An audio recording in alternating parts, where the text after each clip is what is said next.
Bienvenue à ta leçon 8 qui porte sur la phrase, plus précisément sur le sujet. On se rappelle que le sujet indique de qui ou de quoi on parle dans une phrase. Le sujet peut être soit un nom propre ou un pronom. Il peut être aussi un groupe du nom, le GN.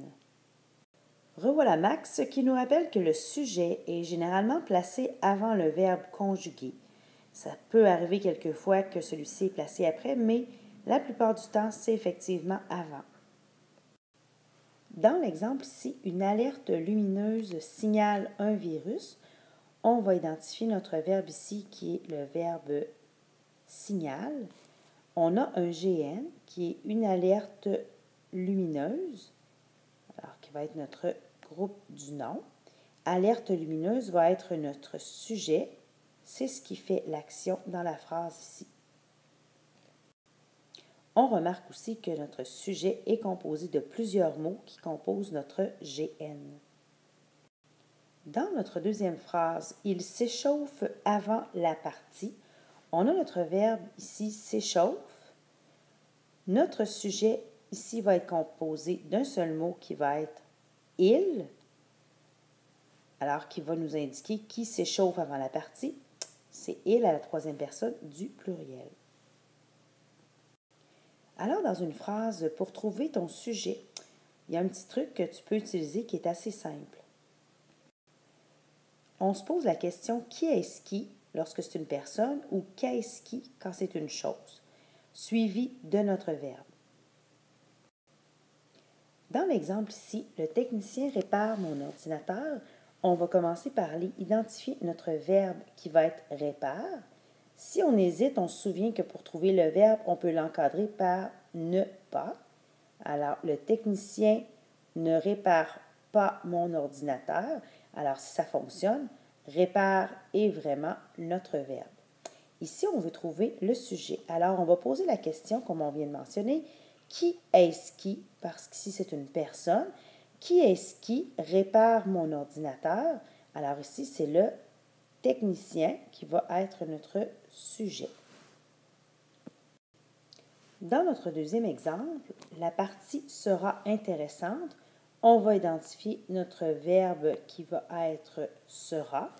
On pose notre question aussi, qu'est-ce qui sera intéressant? Alors, ce sera la partie et la partie sera notre sujet. En général, la phrase est formée d'un sujet, d'un prédicat et parfois d'un complément de phrase.